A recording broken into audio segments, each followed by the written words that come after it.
Halo Sobat Temo, berjumpa dengan aku Krisna Aji and welcome to Temotions.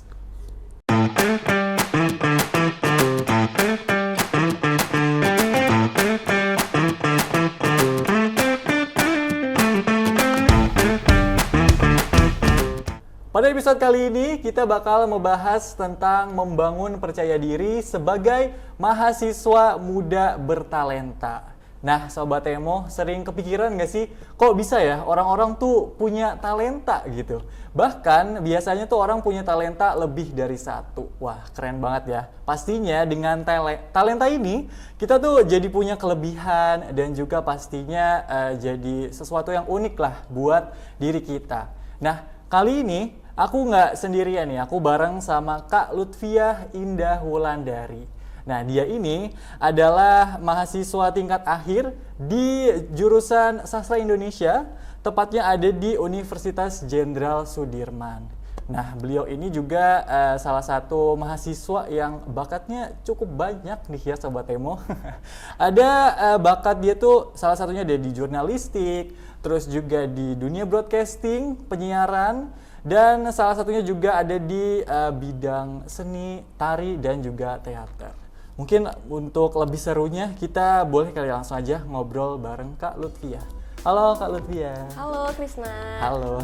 Oke, ini biar enak mungkin panggilnya apa ya? Kak Lutfi atau Kak Via? Boleh Kak Via aja, Kak biar Via simpel aja. kali ya. Kak Via aja. Oke, boleh. Nah, Kak Via, aku mau tahu dong, belakangan ini tuh lagi sibuk apa aja sih? Sekarang nih lagi kesibukannya apa gitu?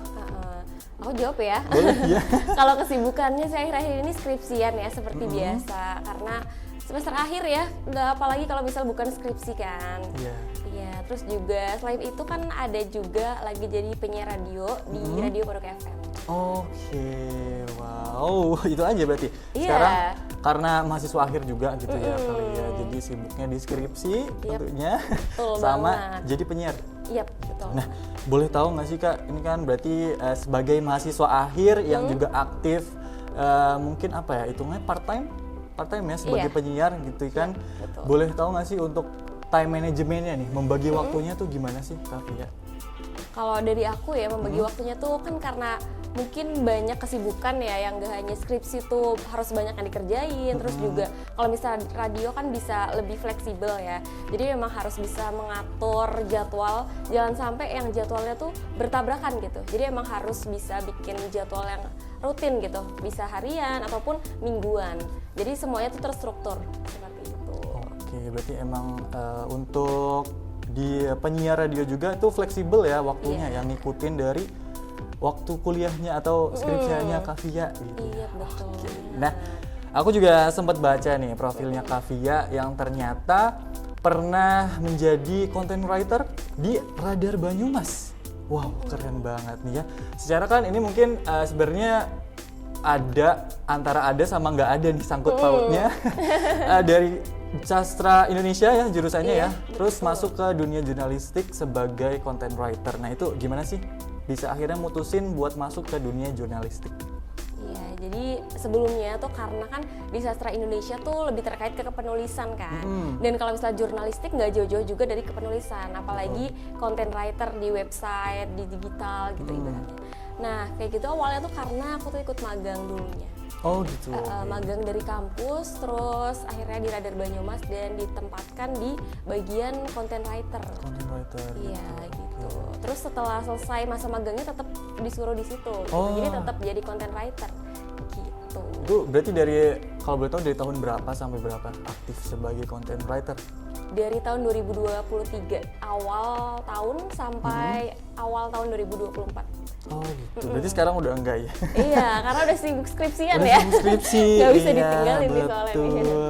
Nah ini berarti kan udah sempet jadi content writer di Radar Banyumas, keren banget gitu kan. Ya pasti teman-teman ilmu komunikasi juga banyak nih ya, karena kan kita juga ada penjurusan ke jurnalistik gitu Kak. Boleh nggak sih dikasih tahu gitu persiapannya atau mungkin kiat-kiatnya deh biar kita anak jurnalistik nih ilmu komunikasi bisa masuk juga ke Radar Banyumas. Mungkin kiat-kiat dari aku ya, mungkin bisa lebih belajar mencari ide ya, karena salah satu bekal untuk menulis adalah tahu idenya. Jadi seperti apa yang akan ditulis dan juga yang akan disampaikan kepada pembaca nantinya. Dan juga selain itu juga harus mengetahui gimana teknik penulisannya, karena kalau misalnya di media itu nggak cuman yang asal nulis, tapi juga harus tahu gimana cara kita untuk menarik pembaca tulisan kita. Oke, wow, keren banget. Berarti emang mungkin sebagai penulis juga kita harus banyak-banyak bikin karya juga nggak sih Kak? Maksudnya nulis kan nanti semakin banyak terjun gitu kan, semakin bagus juga tulisannya. Iya betul, emang perlu banyak-banyak latihan aja. Oke, nah kita lanjut nih ke bahasan selanjutnya nih. Jadi selain Kavia ini jadi content writer gitu kan, ternyata masih ada bakat keren lainnya. Dan ternyata emang Kavia ini pernah terjun ke bidang seni ya, salah satunya itu seni tari. Nah kalau boleh tahu nih, sejak kapan sih Kavia ini mulai terjun ke seni tari ini? Atau bisa ceritain juga nggak sih proses ngembangin bakatnya tuh gimana?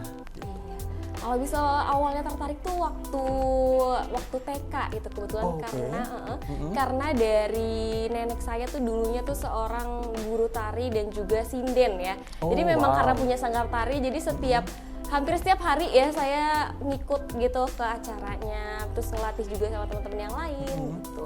Terus suka ada pentas-pentas dan juga ngikut gitu. Wow, keren banget. Berarti emang udah istilahnya kayak lahir juga udah ngerti lah ya sama dunia seni karena dari nenek gitu. Iya.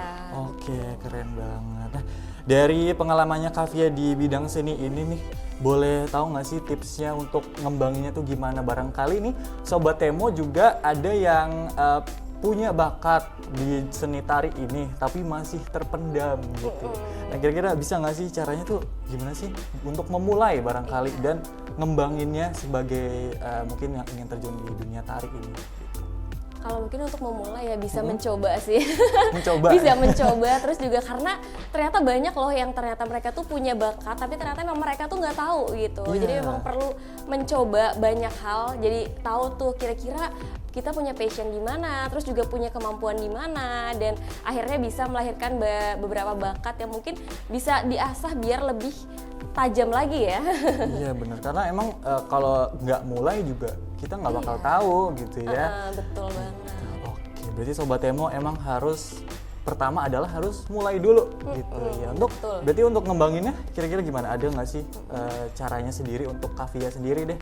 Gimana ngembanginnya biar mungkin punya skill tari yang lebih oke lagi gitu? Itu gimana? Ada nggak tipsnya barangkali? Tipsnya yaitu jangan lupa latihan. Ya, pasti. Karena walaupun kita punya bakat yang keren, kalau misalnya nggak dilatih itu bakalan nantinya ya gitu-gitu aja gitu. Memang perlu latihan yang konsisten ya terutama, karena untuk hal-hal yang bisa kita lebih lebih update lagi tuh harus tetap diasah terus gitu. Oke, nah selain menjadi penari nih ya, ternyata Kavia juga pernah ikut sebagai aktor di salah satu teater nih. Wah, multi talenta sekali ya. Selain nari juga ternyata pernah jadi aktor di suatu teater, pergelaran teater gitu ya. Boleh diceritain nggak sih pengalaman sebagai aktor ini Kak? Jadi waktu dulu tuh ada mata kuliah ya, kalau di jurusan aku tuh ada namanya sastra Indonesia di jurusannya kan. Nah ada mata kuliah tuh namanya dramaturgi. Nah dramaturgi itu mata kuliah yang bentuknya tuh pementasan, yang mana ada pementasan, ada aktor dan segala lainnya. Terus akhirnya aku waktu itu ditunjuk untuk jadi aktor gitu. Karena kebetulan juga di aktor itu tuh ada salah satu skill yang harusnya ditunjukkan, yaitu tari. Jadi karena sebelumnya aku nari, jadi ya udah sekalian aja nyoba gitu. Oh, berarti di teater itu juga sekaligus nari ya Kak? Iya. Oke, wow, keren sekali. Nah, kalau dilihat nih ya Sobat Temo, di tengah-tengah sini kita udah ada lihat sertifikat penghargaannya dari Kavia. Boleh diceritain nggak sih Kak, ini tuh penghargaan apa, sertifikat apa gitu? Jadi itu salah satu sertifikat dari aku di salah satu lomba Got Talent ya, namanya di Unsur, dan waktu itu masih zaman-zaman online ya, 2021 yang COVID, terus akhirnya dalam bentuk video, dan alhamdulillahnya juara 1. Oke, berarti menarik juga nih ya, berarti kan kompetisinya ada lewat Zoom meeting. Iya, betul. Keren banget. Itu bisa diceritain nggak sih Kak prosesnya waktu itu? Berarti ini sendiri atau ada grup gitu? Jadi kemarin tuh waktu itu berdua, cuman waktu itu kan ada take videonya dulu gitu. Oh, Jadi gitu. sebelumnya take video, terus akhirnya prepare segala macem, akhirnya take dan disubmit. Terus ada pengumumannya melalui Zoom gitu. Oh berarti untuk pengumuman itu di Zoom-nya. Iya, Gitu. betul. Oke. Nah, selanjutnya nih ya Sobat Emo, kita bakal masuk ke pembahasan yang cukup serius nih Kak Aduh, Via, ya. Jadi ini tuh bakal bahas tentang motivasi apa sih yang biasanya dijadiin penyemangat nih buat Kak Via gitu. Tapi sebelumnya masih semangat kan ya? Masih dong tentunya ya. Masih dong ya. Oke. Selanjutnya aku mau nanya nih ke Kakak ini mengenai apa ya? Pengalaman deh. Ada nggak sih pengalaman yang paling berkesan gitu selama mengikuti kompetisi, entah itu jadi content writer juga, entah waktu jadi penyiar gitu ya. Ada nggak sih pengalaman yang paling berkesan, entah itu yang bahagia ya, yang bikin seneng banget, atau mungkin pengalaman yang malah sedih banget gitu rasanya. Ada nggak sih, boleh diceritain Kak? Ya, jadi waktu tahun 2022 sekitar pertengahan tahun itu waktu itu aku tuh mewakili teman-teman dari Banyumas juga untuk lomba di tingkat provinsi.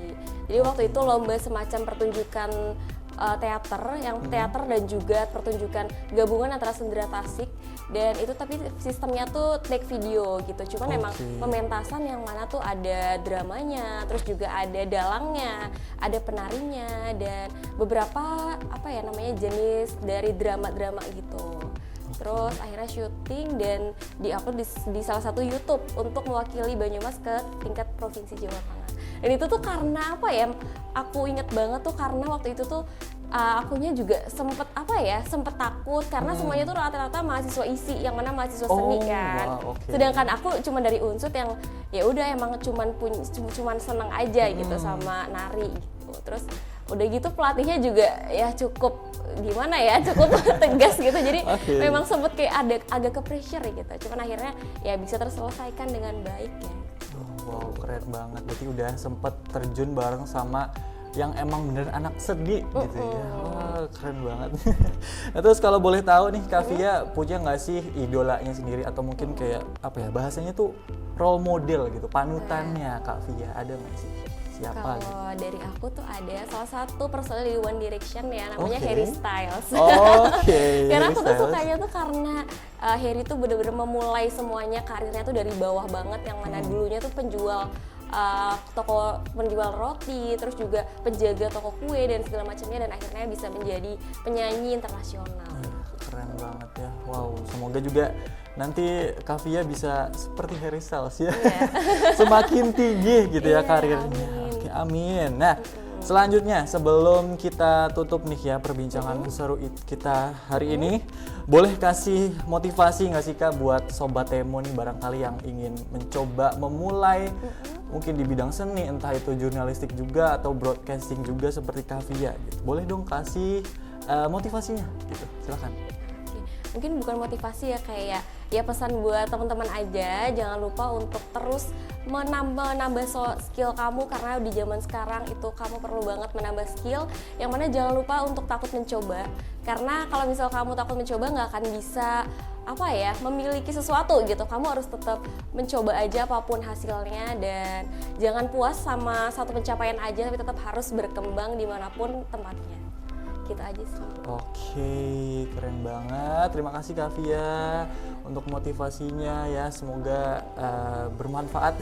Pastinya bermanfaat lah ya buat Sobat Emo. Nah, oke Sobat Emo, dari bincang-bincang kita tadi nih ya, ternyata banyak banget pengalaman dan juga kegiatan menariknya dari Kak Lutfiah Indah Wulandari ini. Kita bisa metik semuanya pastinya ya kan, dan bisa kita jadiin inspirasi nih untuk mencoba hal-hal baru, dan pastinya juga betapa pentingnya ya kita meningkatkan rasa percaya diri khususnya untuk mahasiswa seperti kita ya yang nonton Sobat Emo. Dan pokoknya jangan sampai menyia-nyiakan masa muda kamu begitu. Nah, gimana Sobat Emo, seru kan ya obrolan kita ya? Semoga setelah nonton tayang ini Sobat Emo bisa lebih percaya diri dan terus berkembang menjadi pribadi yang lebih baik. Oke deh kalau gitu Sobat Emo, aku Krisna Aji dan atas nama kru yang bertugas pamit undur diri and see you.